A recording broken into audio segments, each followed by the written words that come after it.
अल्पसंख्यक मंत्री दानिश आजाद अंसारी ने वक्फ बोर्ड को लेकर एक बयान दिया और इस बयान के बाद से ही यूपी में घमासान छिड़ गया है। नमस्कार, आप देख रहे हैं संडे स्पेशल। मैं हूं आपके साथ दीप्ति शाही सिंह। दानिश आजाद अंसारी ने कहा कि अब यूपी में जो वक्फ बोर्ड बनेगा उसमें 2 गैर मुस्लिम शामिल होंगे और साथ ही साथ महिलाएं भी शामिल होंगे। और उन्होंने ये बात मध्य प्रदेश में बने वक्फ बोर्ड को लेकर दी। साथ ही उन्होंने ये भी कहा कि पूरे देश में अब इस तरीके की व्यवस्था बनाई जाएगी जहां पर वक्फ बोर्ड में गैर मुसलमान और महिलाएं शामिल की जाएंगी। इस केंद्र की मोदी सरकार वक्फ संशोधन अधिनियम लेके आई, जिसके पीछे का मकसद ये था कि वक्फ की संपत्तियों पे तो उसका बेहतर रखरखाव हो और उसका बेहतर मैनेजमेंट हो, जिसके तहत नए जो वक्फ की जो टीम बनेगी, जो वक्फ बोर्ड का गठन होगा, उसमें पिछड़े पासमानदा जो मुसलमान है उनका रिप्रेजेंटेशन होगा, जो महिलाएं हैं उनका रिप्रेजेंटेशन होना चाहिए, हमारे जो तमाम और भी मुस्लिम समाज के अलग अलग वर्ग हैं उनका रिप्रेजेंटेशन होना चाहिए, हमारे 2 ऐसे सदस्य का भी नॉमिनेशन उसमें होना है जो नॉन मुस्लिम है। आने वाले समय में जब उत्तर प्रदेश में भी ऐसे गठन की प्रक्रिया चलेगी तो वक्फ संशोधन अधिनियम के अनुसार जो भी फॉर्मेशन की प्रक्रिया होगी, नियम कायदे कानून होंगे, बायलॉज होंगे, उस अनुसार यूपी में भी ऐसा गठन किया जाएगा। अब दानिश आजाद के इस बयान के बाद से ही वक्फ बोर्ड को लेकर एक बार फिर से जो चर्चाएं हैं वो तेज हो गई हैं। लेकिन आखिर इस बयान के पीछे की पूरी कहानी क्या है? आखिर क्यों वक्फ बोर्ड संशोधन अधिनियम लाने की जो जरूरत है वो पड़ी? क्या है पूरी कहानी? अगले आधे घंटे हम आपको समझाएंगे कि आखिर इसके जो धार्मिक पक्ष हैं वो क्या है और साथ ही साथ कैसे इस पूरे मामले को लेकर जो सियासत है वो भी हो रही है। वक्फ बोर्ड से जुड़े विवादों की कड़ी सीधे तौर पर वक्फ संशोधन बिल से जुड़ी हुई है, जो गैर मुस्लिम सदस्यों की एंट्री की बात करता है, जो बात करता है महिलाओं की भागीदारी की, वक्फ प्रॉपर्टीज के मैनेजमेंट की। बिल को साल 2025 में संसद में पेश किया गया था। तमाम बहसों और विरोधों के बाद बिल 4 अप्रैल 2025 को संसद से पास हुआ और 5 अप्रैल 2025 को राष्ट्रपति की मंजूरी मिलने के बाद कानून बन गया। अब यूपी में इसी कानून के अनुसार वक्फ बोर्ड के पुनर्गठन को लेकर प्लान बनाया जा रहा है। अगर प्रदेश सरकार का ये प्लान जमीनी स्तर पर लागू किया जाता है तो वक्फ में सिर्फ एक बड़ा प्रशासनिक बदलाव ही नहीं होगा, बल्कि एक नई सियासी बहस भी छिड़ेगी, जैसे संसद में छिड़ी थी। सड़कों पर विरोध में लोग उतरे थे, क्योंकि इतिहास में पहली बार होगा जब उत्तर प्रदेश के वक्फ बोर्ड में 2 गैर मुस्लिम सदस्यों की एंट्री होगी और सारे विवाद की जड़ ही ये गैर मुस्लिम यानी हिंदू सदस्यों की एंट्री है।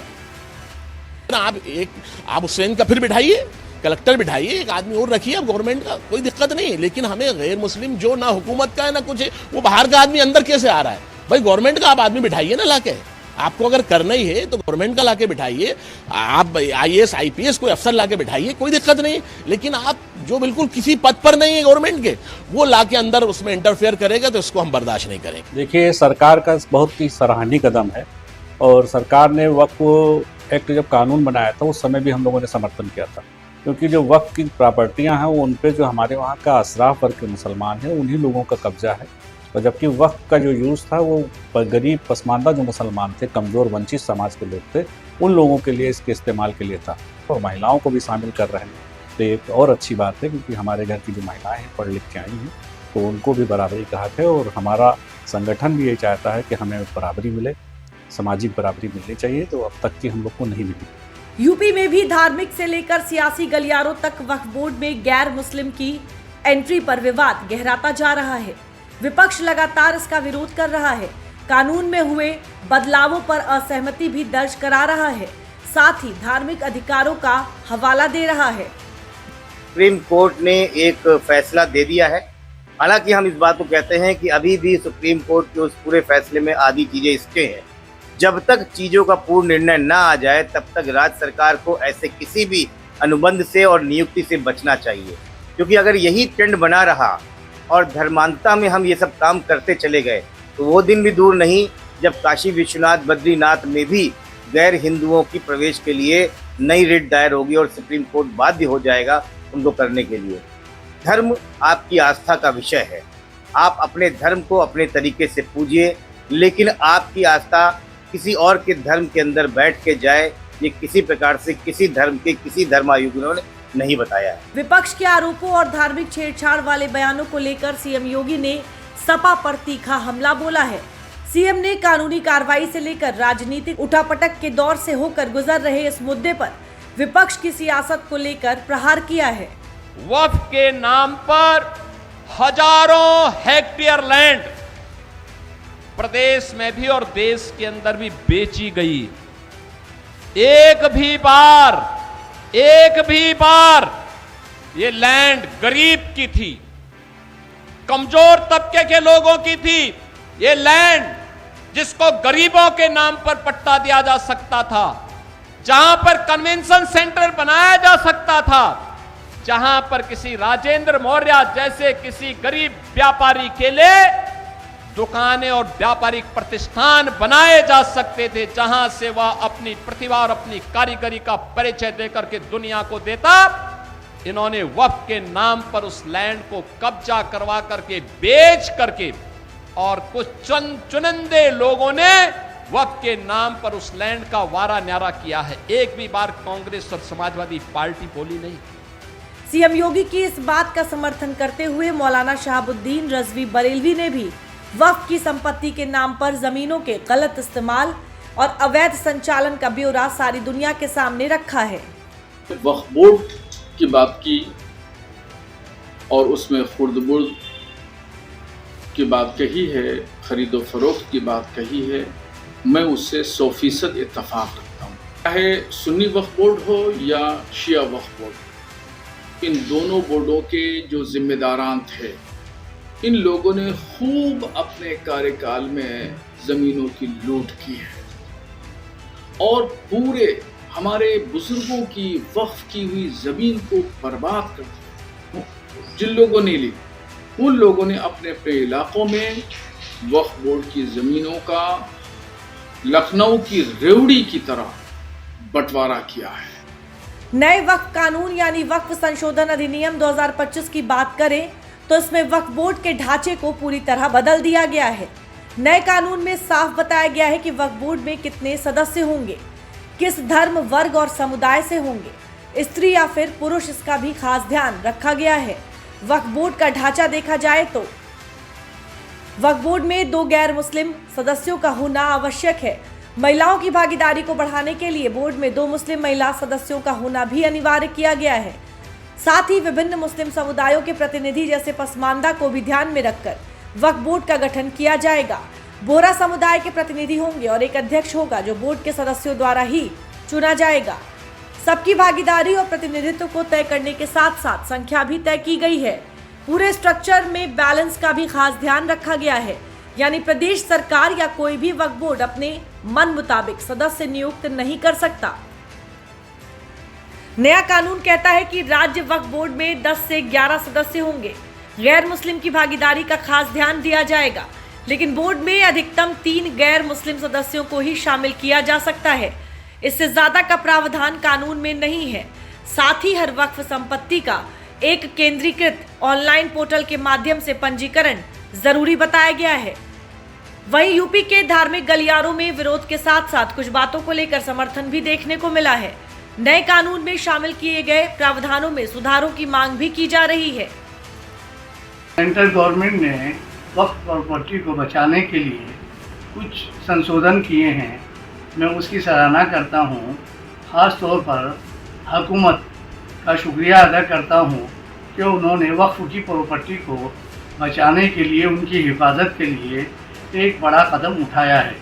बस मेरी एक दरख्वास्त ये है हुकूमत से कि जो संशोधन हुआ है उसमें डीएम साहब को ज़्यादा इख्तियारात दे दिए गए हैं, जिसके ऊपर फौरी तौर पर सुप्रीम कोर्ट ने स्टे दे दिया है।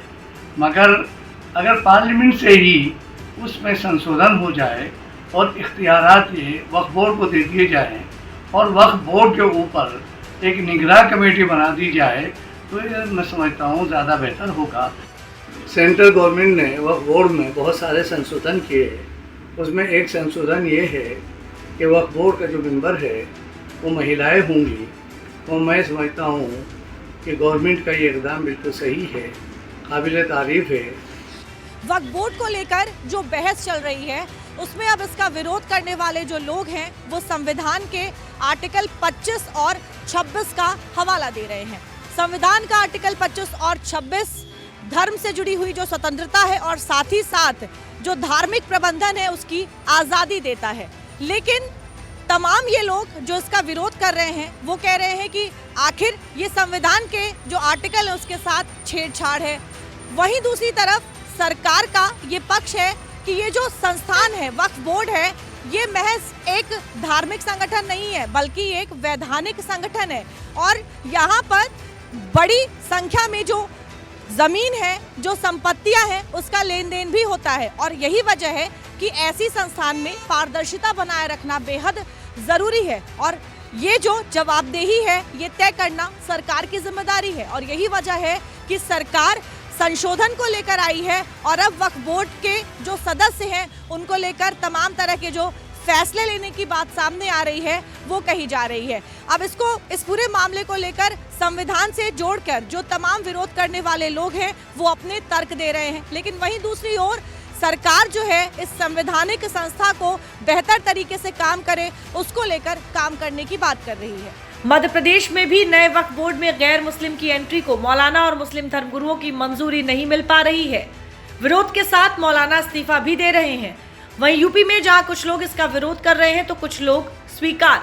साथ ही सियासत करने वालों पर लोगों का गुस्सा भी खुलकर सामने आ रहा है।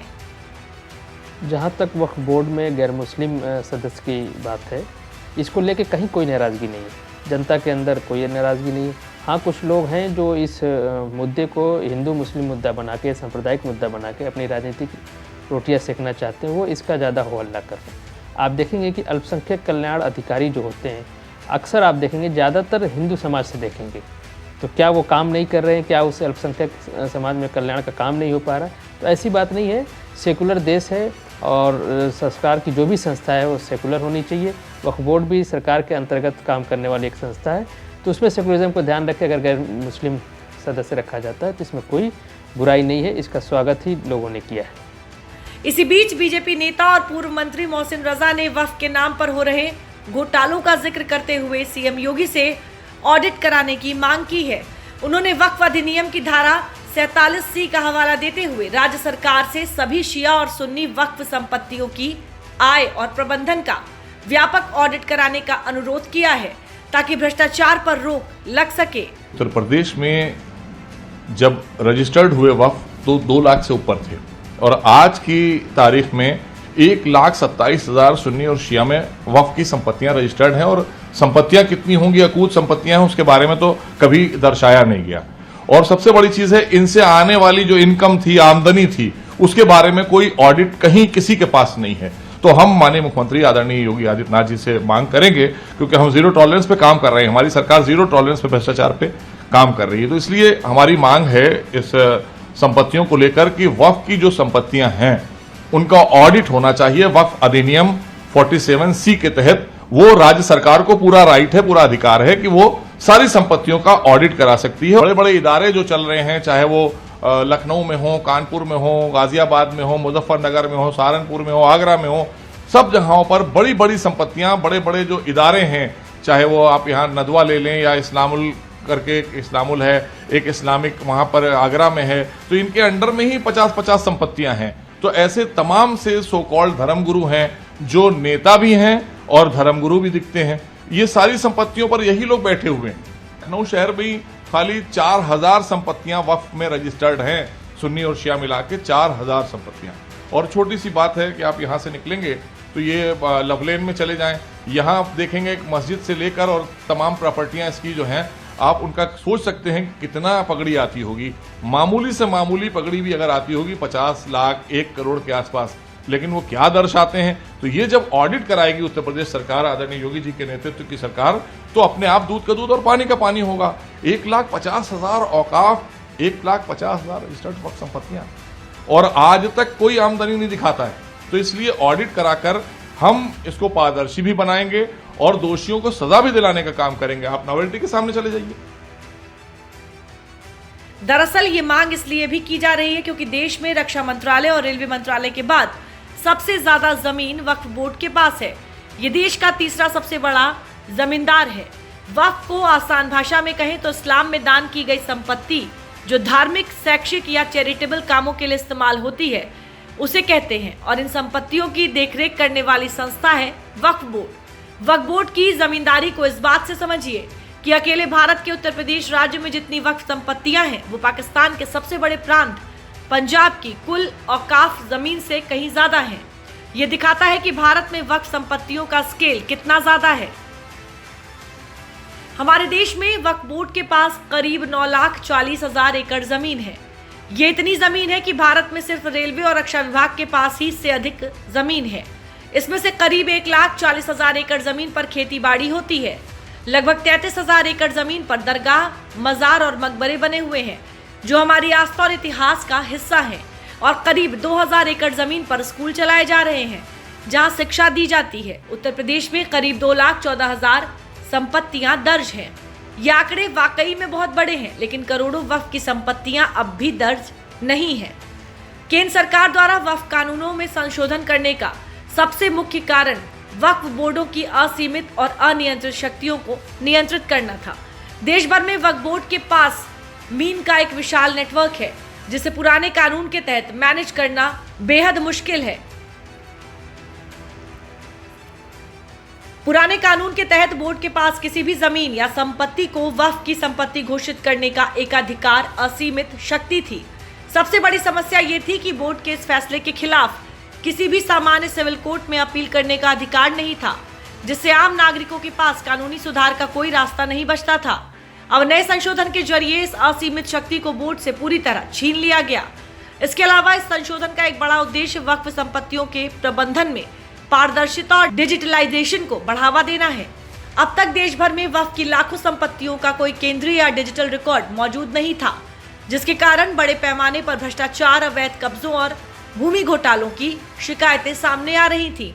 पुराने नियम के अनुसार यदि वक्फ बोर्ड किसी सरकारी या निजी भूमि पर अपना दावा ठोक देता था तो उस विवाद का फैसला भी वक्फ ट्रिब्यूनल ही करता था, जिसे निष्पक्ष नहीं माना जाता था।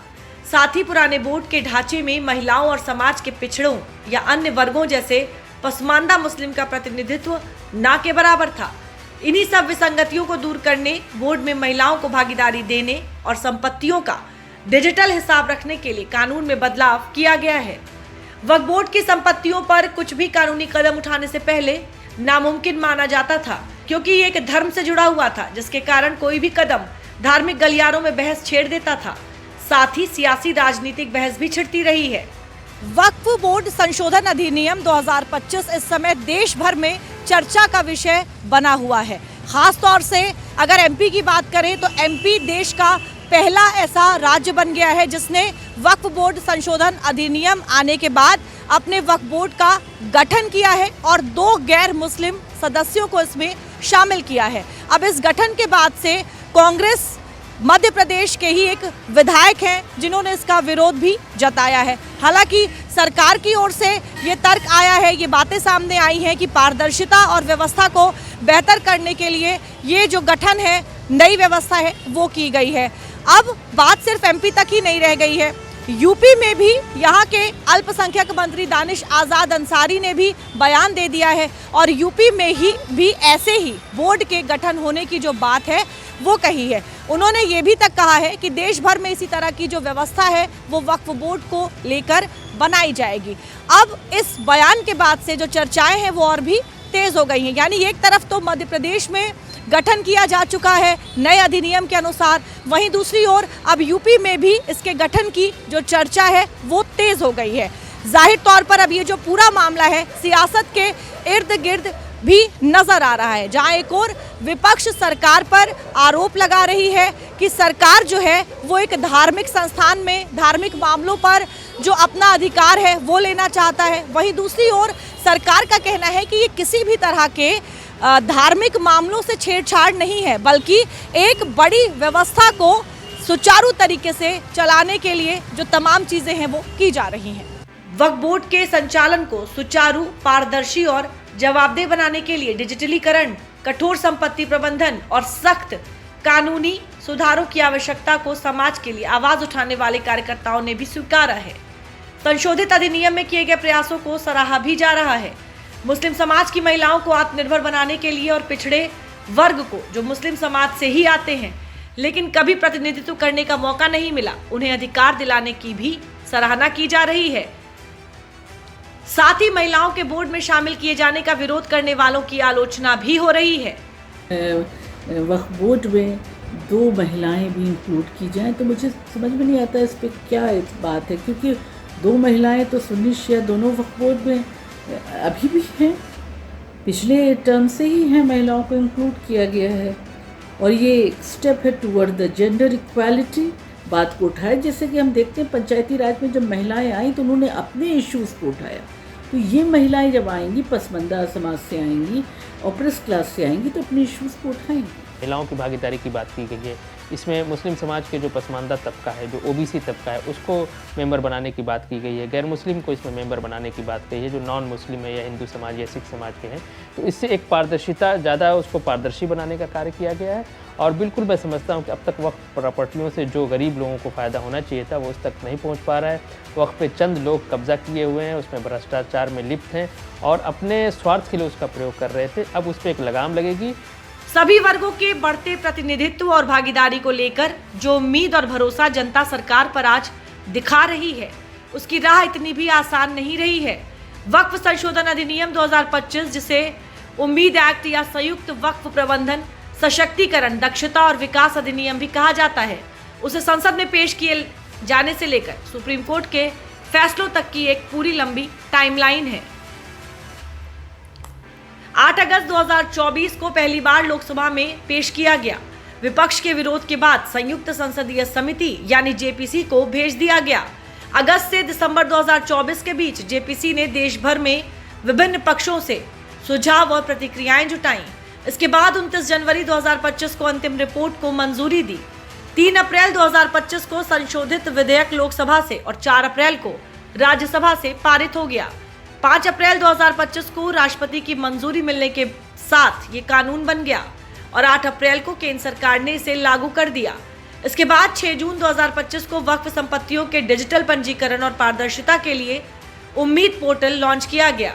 हालांकि सुप्रीम कोर्ट ने कानून के कुछ विवादित प्रावधानों पर आंशिक अंतरिम रोक लगा दी। दिसंबर 2025 में पोर्टल पर संपत्तियों का प्रारंभिक पंजीकरण पूरा करने की समय सीमा समाप्त हुई।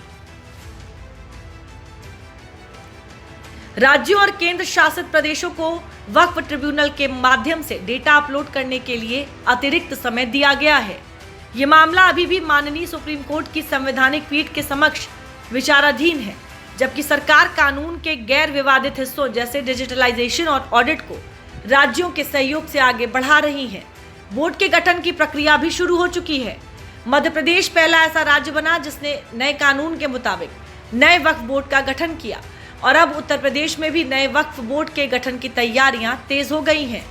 यूपी सरकार के अल्पसंख्यक कल्याण राज्य मंत्री दानिश आजाद अंसारी ने साफ संकेत दिए हैं कि नए प्रावधानों के अनुरूप बोर्ड का पुनर्गठन किया जाएगा और अब तैयारी भी शुरू कर दी गई है। हालांकि सदस्यों से जुड़ी जानकारी अभी तक सामने नहीं आई है। वक्फ बोर्ड को लेकर छिड़ी बहस फिलहाल थमती हुई नजर नहीं आ रही है। जहां एक और विपक्ष सरकार पर धार्मिक मामलों में हस्तक्षेप का आरोप लगा रहा है, वहीं दूसरी ओर सरकार का कहना है कि पारदर्शिता बनाए रखने के लिए और जवाबदेही तय करने के लिए जो तमाम चीज़ें हैं वो की जा रही हैं। लेकिन सवाल ये उठता है कि ऐसी कोई भी जो ट्रस्ट है या जो बॉडी है जिसे संवैधानिक तरीके से बनाया गया है, क्या ये सरकार की जिम्मेदारी नहीं है कि उसकी जवाबदेही और पारदर्शिता को वो तय करे? क्या ये सरकार की जिम्मेदारी नहीं है कि उस बोर्ड में जो तमाम चीज़ें हैं वो सही तरीके से काम करे? इस पर नज़र बनाई जाए, क्योंकि ये जो पूरा सवाल है, ये जो पूरी व्यवस्था है, ये आम लोगों से भी जुड़ी हुई है। और जाहिर तौर पर वक्फ बोर्ड को लेकर तमाम जो शिकायतें आ रही थी, भ्रष्टाचार की जो बातें सामने आ रही थी, उसके बाद ही सरकार की तरफ से इस तरह का जो कदम है वो उठाया गया है। जाहिर तौर पर 2027 में यूपी में चुनाव है और जिस तरीके से ये पूरा मामला जो है वो बहस का मुद्दा बना हुआ है, आने वाले समय में ये मुद्दा कहाँ तक जाएगा और किस तरीके से सियासत जो है वो मोड़ लेगी, ये तमाम चीज़ें देखने वाली होंगी। संडे स्पेशल में मेरे साथ फिलहाल के लिए इतना ही। देश और दुनिया की बाकी खबरों के लिए आप देखते रहिए दूरदर्शन उत्तर प्रदेश।